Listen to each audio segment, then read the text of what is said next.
Sí, va. Sí que va. Són les dues paraules màgiques. Aquest sóc jo.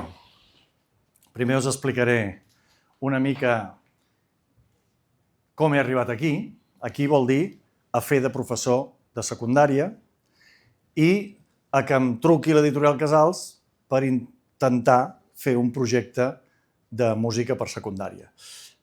Això és molt fàcil. La meva feina, com la de la majoria de vosaltres, és molt poc mediàtica.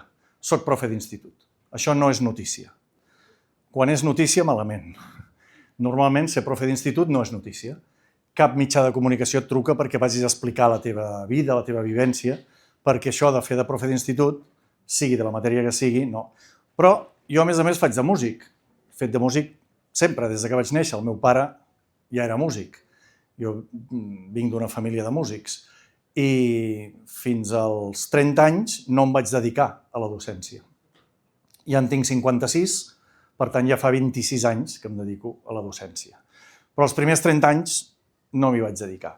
Però sí que em vaig dedicar a parlar de música, a explicar la música. Aquest d'aquí sóc jo parlant, com sempre, presentant un concert. Aquell d'allà dalt porto batut a la mà, vol dir que estic dirigint. Jo no sóc director, però sí que puc dirigir en algun moment. Quan alguna orquestra, alguna coral, alguna cobla, allà estic dirigint una cobla, necessita posar a lloc 4 coses, jo puc anar i puc dirigir. El que no faig és preparar durant setmanes o mesos la interpretació d'algun projecte. La feina de direcció, que és aquesta, jo no la faig.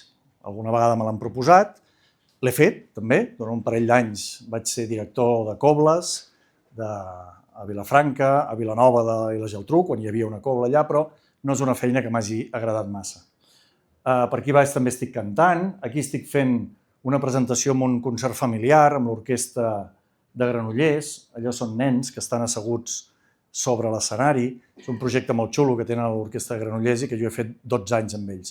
I després, quan escric llibres i vaig d'escriptor, em faig la foto amb la tassa, que sempre queda com més d'escriptor, i a més en blanc i negre. La faig així i ja està, tothom té clar que sóc un escriptor. Aquí estic també presentant un concert amb una orquestra de contrabaixos, allà estic al Paranimf de la Universitat de Barcelona, aquí baix és l'Auditori de Vilanova amb una orquestra de corda, allà estic amb l'Albert Guinovart, el compositor de Maricel, que quan el conviden a parlar de la seva música, ell em truca sempre i em diu: David, vine i parla tu. Ell parla i parla bé i sap el que ha de dir. El que li costa és fer un guió. Quan ha de parlar de la seva música, ell el que vol és tocar. I aleshores jo faig el guió. Això té a veure amb el que us explicaré més endavant. Jo sóc una persona que sé com s'ha de comunicar la música. L'Albert Guinovart és una persona que sap tocar. Aleshores que cadascú faci la seva feina.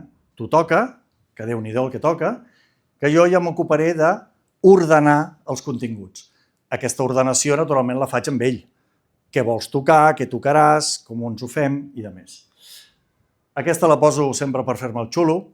Això és l'Auditori de Barcelona, aquesta és l'OBC, l'Orquestra Simfònica de Barcelona i Nacional de Catalunya, probablement l'orquestra que té el nom més llarg del món. I aquí estic presentant, no sé, un concert, vés a saber què. I com que és una fotografia que queda molt xula, doncs sempre la poso. Però, a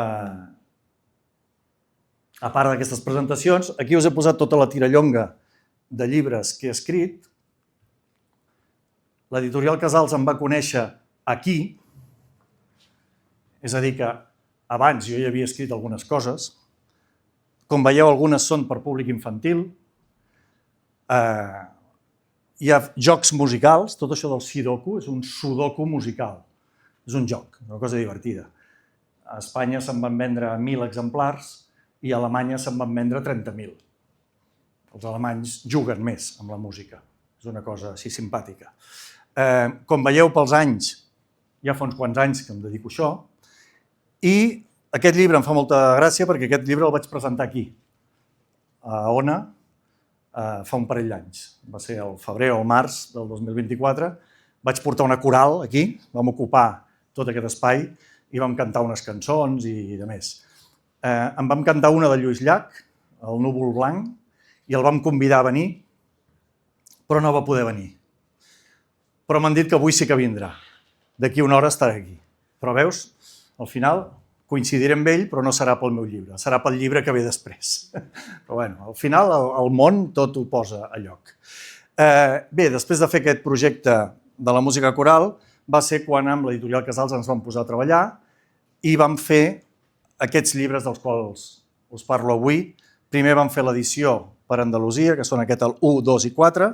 Després, entremig, he tret un altre llibre, que és aquest, i com que he venido a hablar de mi libro, doncs us el presento, que el pots agafar i fes així, com el vídeo.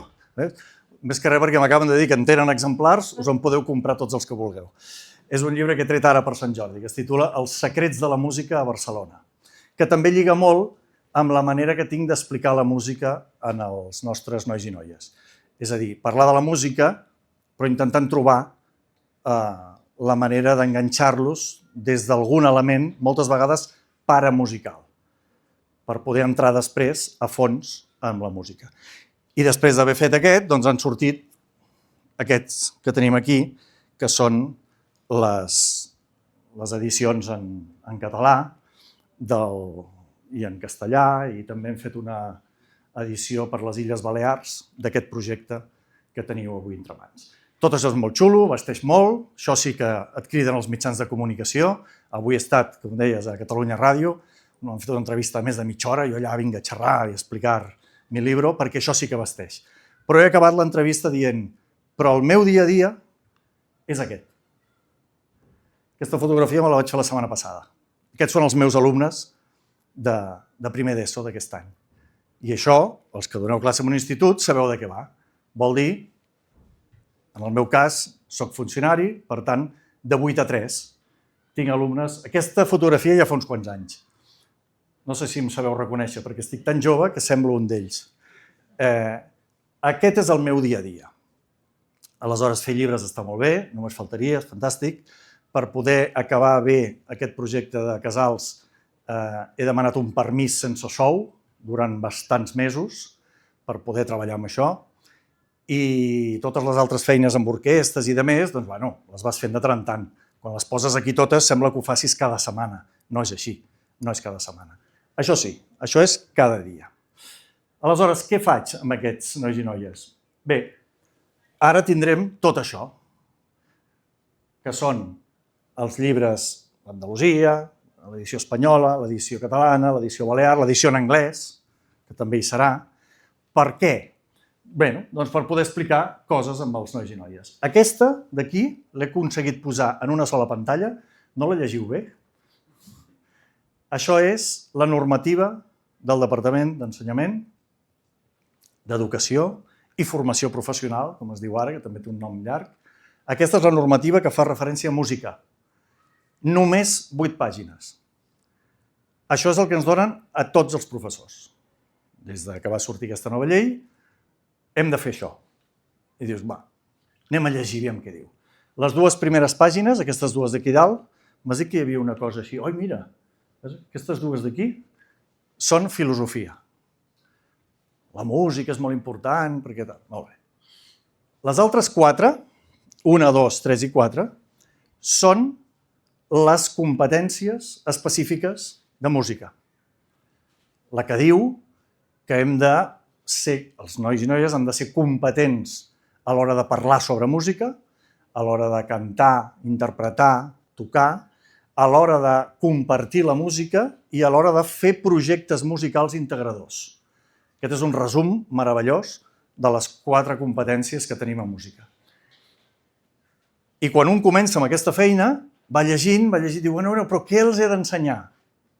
I aleshores ve aquestes 2 pàgines, comença aquí, sabers. Aquí, aquí i aquí et diu tot el que has d'ensenyar a primer d'ESO, a tercer d'ESO i a quart d'ESO. I dius, home, no pot ser, ha de ser més llarg. Doncs no. Jo porto 26 anys amb això. He viscut 4 canvis legislatius en música. 4 grossos. De petits n'he viscut, no sé, ja sabeu que cada any hi ha coses que canvien. Però aquest últim és molt gros. Per què? Perquè els sabers, el resum és, ensenya'ls música. Música diversa.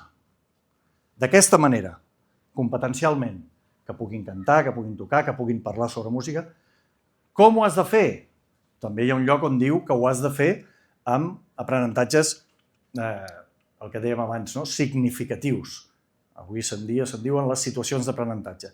Però la llista de coses que jo havia d'ensenyar quan vaig començar, que era el barroco, i et deia Bach, Vivaldi, Händel, i segons on llegies encara deia alguna cosa més, però no massa, algú havia triat què havies d'ensenyar.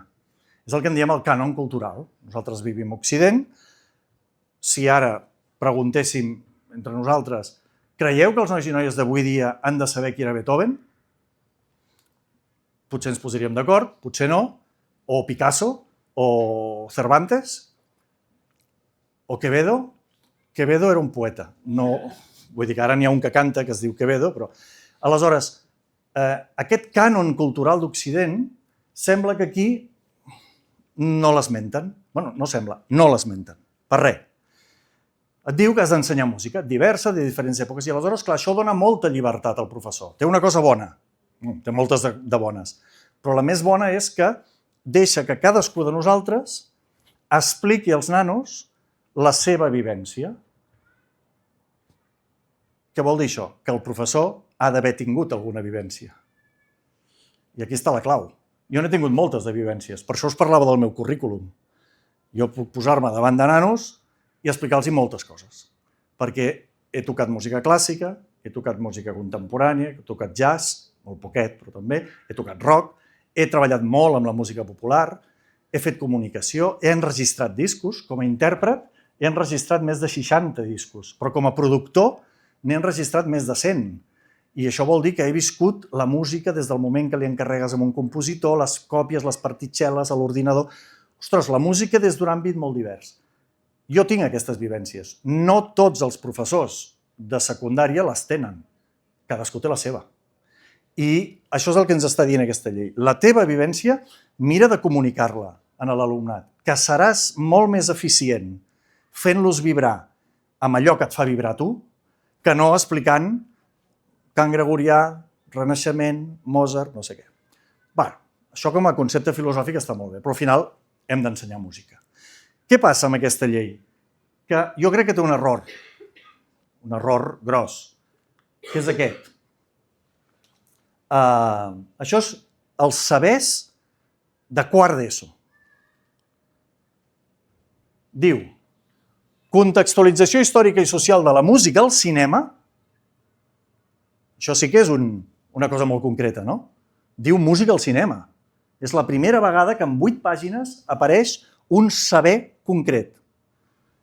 I la segona línia diu anàlisi de les músiques populars urbanes, nacionals i internacionals des dels anys 50, el rock, el jazz.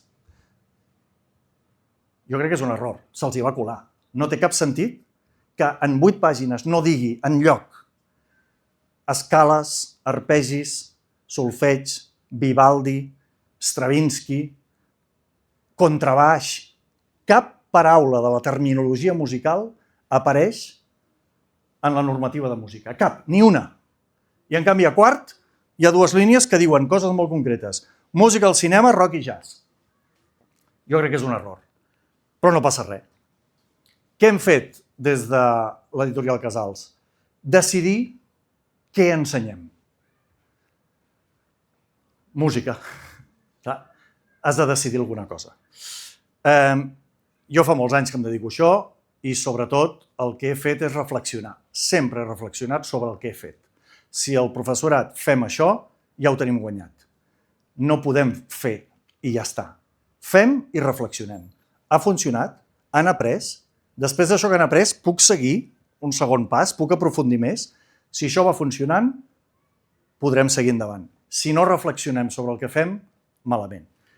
Jo he anat reflexionant durant molts anys, uns anys he tingut més ganes de reflexionar i uns altres menys, això és evident, però al final, quan em van proposar això, jo vaig dir, el que faré és posar en un llibre el que a mi m'ha funcionat a classe. El que no m'ha funcionat, no. Poden ser continguts, poden ser maneres de fer, però jo he posat el que a mi m'ha funcionat. Aleshores, en el primer llibre vam decidir que els continguts serien aquests. Així per sobre, ja us ho trobareu. L'autor i l'intèrpret, els gèneres musicals, la forma musical, l'oïda als mitjans de comunicació, l'oïda humana, la música als mitjans. No sé, capítol 6, formacions instrumentals, formacions vocals, la música, la publicitat, músiques tradicionals. Això són continguts de música que hi podrien ser o no. Si el llibre l'hagués fet algú altre, hagués triat uns altres continguts. Perquè la llei no diu quins hem de fer. Això ho hem de tenir molt clar. Aleshores, no ens podem equivocar. Sigui el que ensenyem, ho estarem fent bé. El que passa és que tots sabem, els que donem classe en un institut, que és cada dia, que els tens 2 hores per setmana, des del setembre fins al juny, que has de planificar, que has de decidir en quin ordre expliques les coses. Si primer els explico, si jo els vull explicar això, la música al cinema, tecnologia del so i els sons del nostre entorn, jo he cregut que abans d'explicar això he d'explicar allò. So, soroll, silenci, qualitats del so, l'autor i l'intèrpret. Això només entrar, primer dia de classe, això és molt interessant. Tots es pensen que la Shakira és autora de les cançons que canta. I, bueno, doncs algunes sí, però altres no. Digueu-me'n una de la Shakira. Waka Waka. Molt bé, te'n vas a la Viquipèdia i busques Waka Waka i et surten 6 autors. La cançó aquesta del Waka Waka, que ha donat molts diners, hi ha 6 autors, un dels quals es diu Shakira. O sigui que ella també cobra una part dels drets d'autor. Però no és l'autora. Aleshores, aquesta reflexió, comences el curs amb això. Comences el curs demanant quina música els agrada. Intentes fer una llista dels 40 principals d'aquella classe. Això és una activitat que la podríem fer ara aquí mateix. Ens portaria una estona, però faríem la nostra llista dels 40 principals. Això és una situació d'aprenentatge. Reflexionarem sobre l'autor, l'intèrpret, els gèneres musicals, l'oïda humana, els mitjans de comunicació. Aquests són els continguts que jo he decidit treballar a la primera unitat, però com ho farem? A través d'una situació d'aprenentatge, d'un repte. Anem a crear la nostra llista dels 40 principals. Aleshores, l'altre dia una persona, vaig estar fent una conferència al màster de professorat de la Universitat de Barcelona, allà a les Llars Mundet, i allà tenia uns quants alumnes, futurs professors de música, bueno, futurs o actuals, perquè ja sabeu que n'hi ha molt pocs, i avui dia quan un s'apunta a les llistes del Departament d'Ensenyament, de seguida ja et truquen, però t'has de treure el màster, eh? Sí, ja me'l trauré, però ja estàs treballant. Doncs alguns dels meus alumnes ja estaven donant classes. I em preguntaven això, però com selecciones els continguts? Per què parles d'això i no d'allò? I com els gradues? I en quin moment? Dic, bueno, aquesta és la teva feina. Aquesta és la teva feina. Els professors hem de fer això. Què passa? Que quan t'ho donen fet amb un llibre, tu pots decidir si aquella proposta que t'estan fent del llibre t'interessa o no. Com sabeu, llibres de música n'hi ha molts, hi ha moltes editorials que fan la seva proposta. Doncs nosaltres, com a professors, individualment, hem de reflexionar, hem de veure quina és la proposta que ens interessa més. Si volem seguir un llibre en concret, perquè necessitem aquella guia, si no en volem seguir cap, i nosaltres anem fent, però igualment ho has de planificar. Avui dia en diuen programacions d'això. Hi ha centres que et demanen la programació abans de començar el curs. N'hi ha d'altres que no, que ja confien que la tens, però l'has de tenir. Tenir una programació vol dir haver pensat què faràs. Aleshores, en el capítol 1, per dir-ho així, a la unitat 1, si el repte que hem proposat a la classe és fer una llista dels 40 principals, això està molt bé, ho podríem pelar en 50 minuts i ja està. Però el que hem fet amb el llibre és graduar aquesta feina. Dir, dintre d'aquest gran repte, que és fer aquesta llista, primer farem això, després farem això altre, després farem això. Normalment són 4 o 5 fases per aconseguir fer la feina. I a cadascuna d'aquestes fases hi associem uns sabers, un tema, uns continguts. Començarem parlant de l'autor-intèrpret, després parlarem dels gèneres musicals,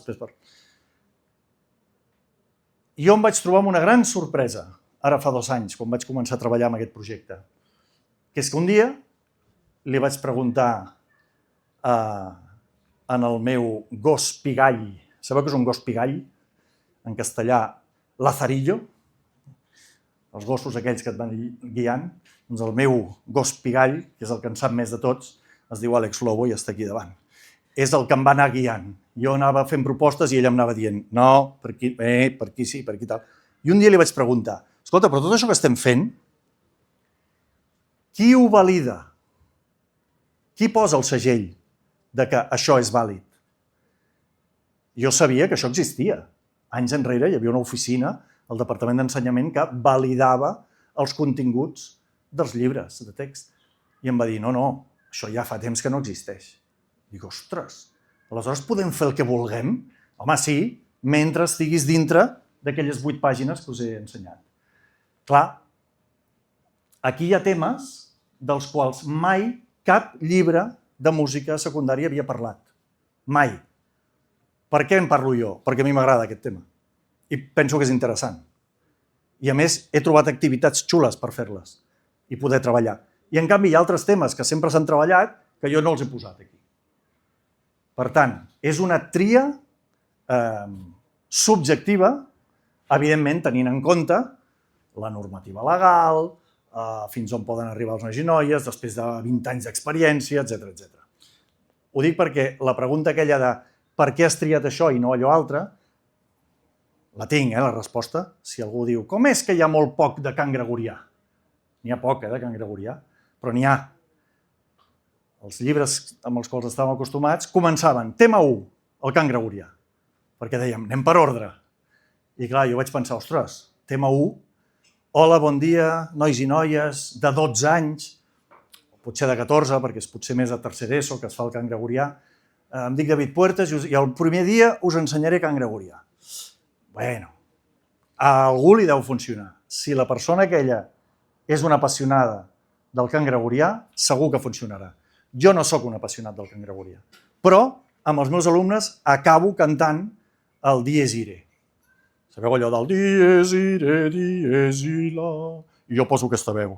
Solvet seclum, ostres, amb el micro, infavila. I es queden així, ostres, què és això? Dic, ara veureu què és això. Us explico tota la història d'aquesta melodia, veiem com apareix en diferents pel·lícules, i posem la lletra en llatí,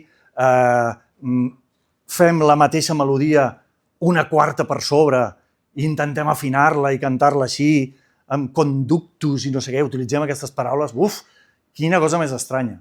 Tot això els hi pots explicar en el capítol 4, quan ja portes 2 mesos treballant amb ells, o 3 mesos, i ja t'han conegut, i ja saben que tot allò que els estàs explicant acabarà tenint un sentit. Però jo no em veig en cor d'explicar el Dies Irae el primer dia de classe. Aquest és un altre dels motius pels quals l'ordenació del material està posada com està posada.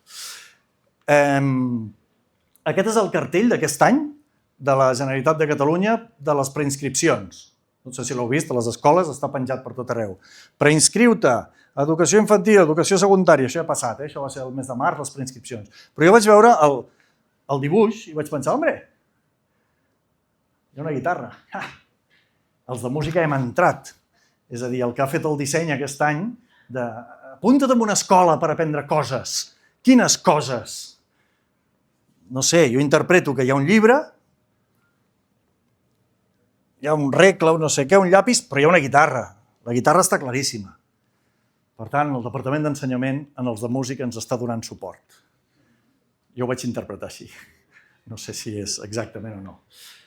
Això és un fiscorn. Un fiscorn és un instrument que no es toca gaire. A Catalunya sí que es fa servir perquè es toca la cobla. I quan tu parles d'un fiscorn, moltes vegades la fotografia que hi ha posada no és un fiscorn. Això ho he pogut comprovar en molts llibres de moltes editorials. Per què? Perquè hi ha un instrument que sí que es coneix amb el nom de fiscorn, fiscorn de banda, o flugelhorn, és com una trompeta una mica més gran.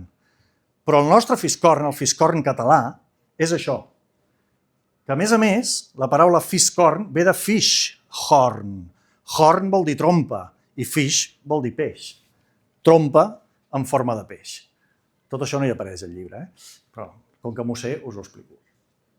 Aleshores jo, que havia de posar una fotografia, vaig trucar a diversos col·legues meus, fiscornaires, que em pots enviar una foto del fiscorn. Per què? Perquè l'editorial, les diferents fotografies que em proposaven, no eren fiscorns, o no eren ben bé el tipus de fiscorn que jo volia posar. Per què us explico això? Doncs perquè gràcies a la meva vivència de la música, conec a molta gent de l'àmbit musical. Uns són més famosos i uns altres menys. Però jo puc trucar amb algú i al cap de 5 minuts tenir una fotografia d'un fiscorn. Enviar-la a l'editorial i dir, vull això. La que trobis pel llibre pot ser més maca, però si més no, que sigui aquest instrument. I aquí hi ha 3 fiscorns diferents, de 3 col·legues meus que em van enviar fotos perquè jo pogués posar un fiscorn. Això, que és una anècdota molt concreta del fiscorn, és una manera de treballar que hem tingut al llarg de tots aquests 2 anys, perquè hem tingut la sort de poder tenir contacte directe amb la música, amb gent que està fent música. Que jo penso que aquest és un dels grans valors d'aquesta proposta, que s'ha fet des de dintre l'aula, d'una persona que està treballant cada dia amb nois i noies, i des del coneixement musical en directe. Jo no he estat en un monestir cantant cant gregorià, però el meu germà és professor de l'Escolania de Montserrat. Ja és un contacte, no? Ja s'hi apropa. Tinc un germà que es dedica a la música antiga, toca el violone, jo sempre li dic el contrabaix antic, però ell em diu no, es diu violone, i us ho deia això perquè tenir fotografies d'un fiscorn o de com funciona la veu de veritat i poder parlar amb algú que t'ho expliqui, amb un logopeda, amb un foniatre, amb un cantant, tot això ho hem tingut de primera mà directa. Però si tot això ja està explicat en tots els llibres de tota la història, ja, però ho hem hagut de tornar a explicar. I hem vist que la manera d'explicar-ho, mira, us explicaré una cosa molt senzilla. Les cordes vocals sempre fem així. Les cordes vocals, que estan aquí, i això és un error ancestral. Les cordes vocals van així. No així, van així. Aleshores, quan tu entens que les cordes vocals van així i no així, ja comences a entendre una cosa, que és que l'aire passa entremig d'elles. Aleshores, quan vibren així, no vibren així. Això no és una tonteria, perquè tu quan amb els nens i nenes, els nois i noies, els hi fas dir, toca't aquí, i digues, i ara parla'm així, que sí, hola, què tal, com estàs? Quan fas això, no vibren les cordes vocals, o vibren poquíssim. I en canvi, quan parlen entre ells, que es xiven coses, escolta, passa'm el paper. Així els sents poc, però els nois se'ls sent sempre. Escolta, passa'm el paper, sempre vibren. I jo els dic, no, home, no, que t'estic sentint. T'estan vibrant les cordes vocals. Jo el gest que faig ja el faig així, ja no el faig així. Perquè això de les cordes vocals és un element amb el qual treballarem durant tots els 2 llibres de l'ESO, tant a primer com a tercer. Hem decidit que la part més pràctica de la música serà cantar. O és que no canten? No, no canten. Estem en una època, i ja ve de fa anys això, en què les mares els hi canten poc. En què no comparteixen música amb els seus pares, perquè cadascú té la seva, els seus cascos. El pare té els seus cascos, i la mare té els seus cascos, i el germà té els seus cascos, i ell mateix té els seus cascos. Per tant, es comparteix molt poca música. Això als professors de música ens dona molt avantatge, perquè tu els hi parlis del que els hi parlis, serà una novetat per ells. Jo hi ha algunes píndoles que en dic que me les guardo. Quan hi ha algun dia que estan molt atabalats o que no saps què fer o que has acabat una activitat abans d'hora, trec una píndola. Whitney Houston. Whitney Houston és una píndola. Cap d'ells sap qui és la Whitney Houston. 0. Louis Armstrong. What a wonderful world. Què has fet? Ja veureu, feu vosaltres. No ho facis més que et faràs mal. T'explico. I els hi parlo del cracking, els hi parlo del belting, els hi parlo de diferents tècniques, els hi parlo del whistle voice, això que sap fer tant la Maria Carey o l'Ariana Grande, que fan coses amb la veu que ells han anat sentint però que no saben donar-los nom. Potser no cal, però quan comences a treballar amb això i amb ells els fas jugar, i el llibre t'explica com fer-ho, com a mínim t'explica els noms que tenen aquests diferents tipus de veu, se n'adonen que la Rosalia és molt bona perquè ho fa tot això i a sobre ho fa bé. Ara en l'últim disc a sobre fa cant líric. Què vol dir cant líric? El d'òpera. i se't posen a fer molt bé, estàs angulant, estàs enviant... Com? Aleshores, tècnicament els expliques què és el que estan fent. Tot això fa que tinguin una vivència més directa. Això de les píndoles que us deia, ells coneixen molt poca música, molt poca. Jo recordo que a casa meva, quan jo era petit, jo coneixia el Lluís Llach i el Raimon, perquè mon pare, vinga, Lluís Llach i Raimon, i no tenies més remei. T'agradava o no t'agradava, però era el que senties a casa, perquè hi havia un tocadiscos o el cotxe, el caset. Compartíem música. Avui dia la societat ha canviat molt. Tenim un accés brutal a tota la música que hi ha, però no la compartim. I aleshores la que els hi arriba als nostres joves és una franja molt petita de música. És molt difícil que els hi arribi un cantautor. És molt difícil que els hi arribi músiques de la Índia o vés a saber què. I aleshores nosaltres, com a professors de música, atenent en aquesta legislació tan àmplia, que els hi hem d'explicar de tot, doncs podem deixar-los anar píndoles de tant en tant de qualsevol cosa que l'encertarem segur. Perquè, ostres, el de Louis Armstrong a mi em sap greu, però és una classe que sempre triomfa moltíssim. A algú li sona, sí, va sortir un anunci o aquesta veu o algú que l'ha imitat, però sentir Louis Armstrong, com canta, com després posa la trompeta, per què riu sempre? Pobre home, sí, es va passar la vida rient, amb aquelles dents tan enormes i tocant la trompeta i de més. Aquest soc jo amb un ukelele. Jo no soc ukelelista, però jo tocava la guitarra i fa uns anys, potser en fa 8, vaig veure que hi havia com una mica de febre amb això de l'ukelele i vaig decidir comprar-ne uns quants per l'institut. Com que a més són de coloraines i de més, doncs sempre són xulos. I ja vaig començar a treballar l'ukelele a classe. Què em vaig adonar de seguida? Que no serveix de res tocar l'ukelele si no canten. O sigui, tocar l'ukelele no és el substitut de la flauta. Jo això ho defensaré davant de qui sigui, però hi ha molta gent que diu no, la flauta ja no la toquem, ara toquem l'ukelele. Bé, jo penso que no. Que si tu vols tocar un instrument melòdic, has de seguir tocant o la flauta o el que vulguis. Que és molt complicat, Jo no ho recomano. Però si et passes a un instrument harmònic com aquest, és per cantar. No serveix de res ensenyar a fer 4 acords que s'aprenen en 2 setmanes, això sí que ho té l'ukelele, s'aprèn molt ràpid, però aleshores has de cantar. Una manera de fer-los cantar és acompanyant-se d'ukelele. L'ukelele et dona una base harmònica, que dic una base harmònica com si fessis així i fes ran. No, l'ukelele fa...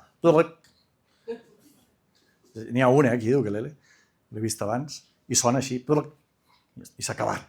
A més, són ukeleles de 30 euros, amb la qual cosa fan i ja està. Però, amb una mica de gràcia, insistència i anar fent, et donen aquesta base harmònica. I això ajuda molt a cantar. I és per això que en el llibre també proposem que es puguin fer activitats amb ukelele, qui les vulgui fer, qui no, només faltaria, però hi són els acords, i aquí és el dia que vaig enregistrar el tutorial, que ho vaig passar molt bé, és molt divertit. Hi ha un acord en ukelele, algú de vosaltres el toca, l'ukelele? Sí? Aquest acord és boníssim. I clar, si tu comences una classe dient anem a fer un acord i fas així, i és veritat, poses aquest dit aquí i és un acord, i fas bling amb aquest dit posat, ostres, i ja sona. Entre aquest i l'altre, que també hi ha un altre acord amb un sol dit, però no és tan xulo perquè és aquest, doncs ja està, amb això el primer dia de classe ja pots funcionar. I a partir d'aquí és un instrument molt dúctil, molt fàcil d'introduir. Aquí estem enregistrant una altra de les propostes interessants que té aquest llibre, que són les del tutorial de cançó. A cadascuna de les unitats didàctiques hi ha una cançó. Es proposa cantar una cançó. Aquí és l'únic lloc on trobareu una partitura, que és una altra de les apostes d'aquest projecte. Posar només les partitures justes. Llegir una partitura és una cosa molt complexa. Invertir molt de temps, moltes classes, a que els nois i noies llegeixin partitures, jo no en soc partidari. Però hi ha centres que per tradició o pel que sigui llegeixen partitures, doncs endavant, hi són. Ara, si no, el llenguatge musical que proposem, perquè hi ha llenguatge musical a cadascuna de les unitats, és un llenguatge musical molt senzill. No hi ha ritmes de 6/8, ni alteracions, ni coses complexes que necessitin una lectura difícil. És tot bastant senzillet. Aleshores, hem eliminat molt les partitures i només les deixem en aquesta activitat. Allà tenim la Meritxell Tarragó, ella és directora de cors, ha dirigit cors infantils, és cantant, és experta en, com es diu això? No és logopeda, és intervenció, no sé què, el títol acaba amb intervenció logopèdica. És una cosa molt llarga, és una persona que coneix la veu, que sap com treballar-la. I el que hem fet és fer un tutorial en vídeo, de manera que és un suport molt bo. Jo el faig servir a classe, perquè he tingut els vídeos abans que sortissin publicats i aleshores els he fet servir ja a classe i funcionen molt bé. Perquè tu, clar, pots anar tirant endavant i enrere i no cal, ja heu vist com canto jo. No, ja està. No puc fer gaires més virgueries. Però me la poso amb ella cantant i no es cansa, perquè vas tirant enrere i tu canta les vegades que faci falta. Jo tinc un altre problema, això als homes ens passa molt, sobretot a primer d'ESO. L'altre dia els ensenyava la novena de Beethoven, l'himne de l'alegria, en català. Joia que ets dels déus guspira... Vinga, ara vosaltres. I tots els nens feien... Joia que ets dels... Clar, imiten la meva veu. La meva veu està, a vegades, 2 octaves per sota de la seva. I clar, aleshores jo els dic, no, vosaltres heu de cantar normal, tranquils, joia que ets dels déus guspira... I aleshores, clar, es posen a fer unes veus de falset. Per què? Perquè ho fan per imitació. Ells els hi arriba un so, intenten imitar-lo. I si no és el so, pitjor encara, imiten la teva cara. I clar, la meva cara, fent agut, joia, és que m'estic morint allà dalt. I aleshores costa molt crear aquesta dinàmica. Quan la tens, ja ho has guanyat, perquè ja és per tot l'any. Els vídeos amb la Meritxell ens ajuden molt, perquè quan ella canta, el to amb el que ella ha seleccionat les cançons és un to adequat per fer amb nens i nenes de primer d'ESO. Després, amb les cançons de tercer, ja hi afegeix una segona veu, a vegades amb alguna nota més greu, perquè ja hem tingut el canvi de veu amb molts nanos, no tots, només faltaria, però n'hi ha molts que ja han fet el canvi de veu. Aleshores, això s'ha tingut molt en compte, perquè si no, et trobes amb cançons que o queden molt agudes o queden molt greus o que estàs allà al mig, estan en un procés de canvi de veu. És complicat, això. Bé, la qüestió és que hem gravat un munt de cançons, les teniu en els llibres, i són propostes molt xules perquè tens algú que t'ensenya com cantar-les i no t'has de cansar gaire. Rebobines i te la torna a cantar una altra vegada i ja està. Són vídeos en els que no només surt ella cantant, sinó que hi ha sobreimpressionada la lletra, de manera que saps en cada moment el que has de fer. Hi ha algunes que són a una sola veu, altres a 2 veus i altres a 3 veus. Les que són a 3 veus, la tercera veu acostuma a ser un obstinat. De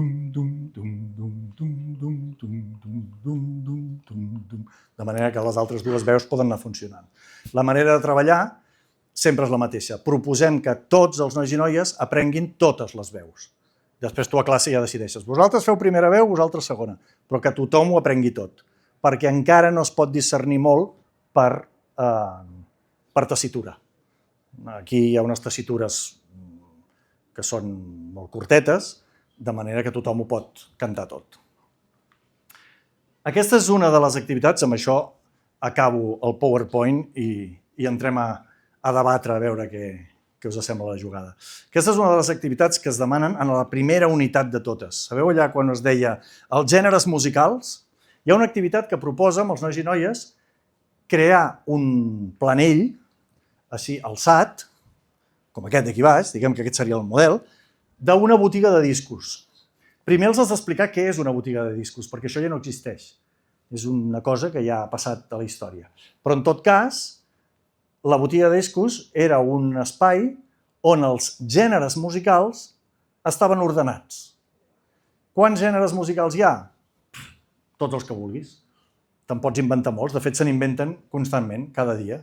Aquí avui ha vingut un col·lega que és expert en heavy metal i tot el que és el rock dur, i clar, quan comences a veure els subgèneres de més, és que no t'ho acabes mai. Aleshores, jo què els proposo amb els nois i noies? Que em facin una botiga de discos amb gèneres musicals diversos, els que s'han treballat a classe, hem dit, va, anem a fer una llista, què t'ha sortit a tu? I un diu, bachata. Bueno, doncs considerarem la bachata un gènere musical, l'altre la sardana, l'altre la música pop. Clar, és un gènere de música pop. El que passa és que és un gènere enorme, enorme. Aleshores, si el poses a la teva botiga, intenta que hi hagi subgèneres dintre del pop. Bé, aleshores, jo els deixo treballar. I algun m'ha fet allò, veieu aquest? Ha posat música clàssica. I dintre de música clàssica ha posat òpera, sinfonia, a capella, sacra, cambra, vals, orquestra, himnes. Bé, me'ls ha col·locat aquí. L'objectiu d'aquest treball és aquest, és veure que el concepte del gènere és una mica eteri i moltes vegades no saps on està la frontera, però que hi ha gèneres que poden anar junts. Després hi ha la mescla, la fusió i de més. Aquí m'ha posat música de cine, incidental, original, no sé, música urbana, rap, reggaeton, trap i hip-hop. Bé, no s'ha llegit el text en el que parlem de que rap i hip-hop són dues maneres de dir el mateix, però de moment ha posat això.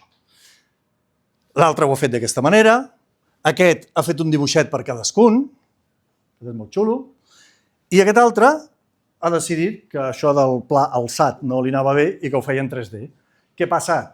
Que ha posat pocs gèneres. Ha posat pop, jazz, clàssica, rock, i aquest no el llegeixo. Bé, després tu avalues aquesta activitat. Què passa amb la música? Amb la música i amb tot, quan estàs a classe. Que tu fas una proposta i sempre hi ha algú que allò li ha agradat.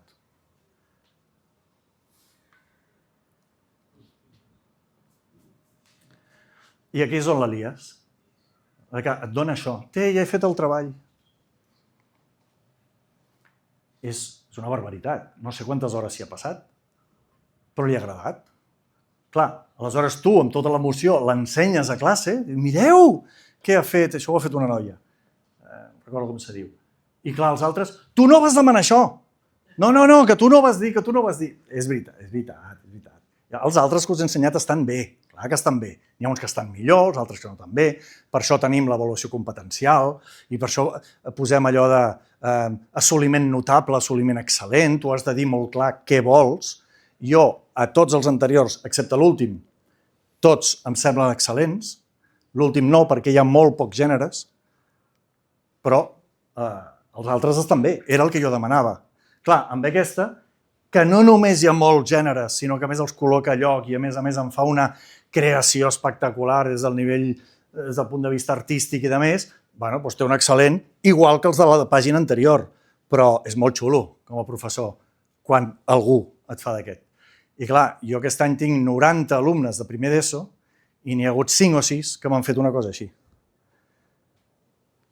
També n'hi ha hagut 5 o 6 que no m'han fet res. Vull dir que això és el que hi ha, no?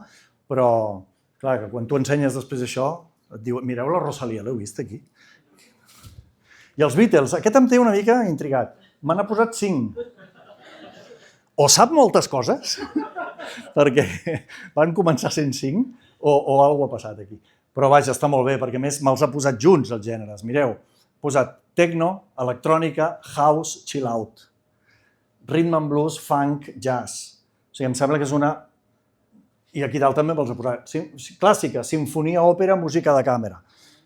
Vull dir que ja ha anat fent la feina que jo li demanava. Deixo posat això de fons, que és molt bonic, i ja està. Com ho porto? Perquè... 4 minuts. Què? Només us he deixat 4 minuts? És apassionant, trepitjar una aula és apassionant, però fer aquesta feina d'ordenació del material, que és la que hem de fer cada dia, encara ho és més. I això és prova i error. Què passa? Que aquests llibres ja són una manera de fixar la prova i error que jo portava fent 20 anys. No només jo, evidentment jo he compartit feina amb molts col·legues. Ara mateix aquest any a l'institut on estic treballant som 2 professors de música, el meu company l'he obligat a venir, està aquí, i tenim una formació musical molt diferent. Jo vinc més de la música clàssica i tradicional i popular, i ell ve de la música moderna, és percussionista, del jazz, del latin, etc. I ens entenem la mar de bé. Vull dir que al final, per exemple, jo a principis d'any vaig estar 15 dies malalt, van enviar un substitut, va venir un noi valencià, em va trucar, però què els estàs ensenyant? Quin llibre segueixes? Jo vaig dir, no, tu d'on vens? Vinc del COI. I què feu al COI? Moros i cristians. I tu què toques? La trompeta, amb una banda, sisplau. Els 15 dies que estaràs aquí, parla'ls de les bandes, del COI, dels moros, cosa que jo no els hi sabré explicar. Parla'ls d'això. 15 dies vol dir que a classe de primer A els va tenir 4 dies només, 4 hores. Parla'ls d'això, home. I que la pobra venia amb una por, no, és que jo només he fet 2 substitucions, no sabré què... Sisplau, parla'ls d'això. Li va costar, perquè era les primeres, però ho va fer. I, ostres, crec que la va encertar. Al final el que es tractava era d'això, de fer vibrar els teus alumnes amb allò que et fa vibrar a tu. I aquí aquests llibres el que fan és una proposta molt àmplia, amb molts temes, amb molta diversitat d'activitats, hi ha molta cosa online per escoltar, per mirar, per provar, que jo crec que dona un repertori ampli perquè el professorat tingui una mica de tot. És una proposta, sobretot ben ordenada, jo insisteixo molt això amb l'ordenació, perquè això no te n'adones que és important fins que no estàs cada dia, setmana rere setmana, donant classe. Quan això et passa, aleshores veus clar que ho has d'ordenar. Ho has d'ordenar molt ben ordenat. Si teniu alguna pregunta és ara o calleu per sempre. Queda un minut, no, encara? Bueno, està bé. Com ho veieu? Ja està, jo només us volia transmetre la meva vivència fent aquesta... Al final el que he fet és una programació. He fet una programació, però clar, he tingut el suport darrere d'una editorial que ha cregut que aquesta programació valia la pena compartir-la. I d'això és del que es tracta.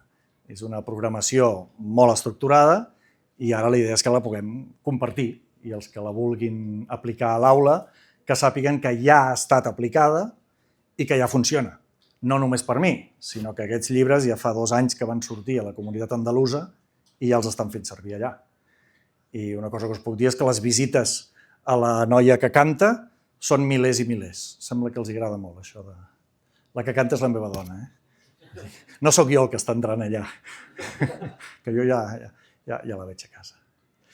Molt bé, com ho veus? T'acomiades tu? Va, vinga, que si no...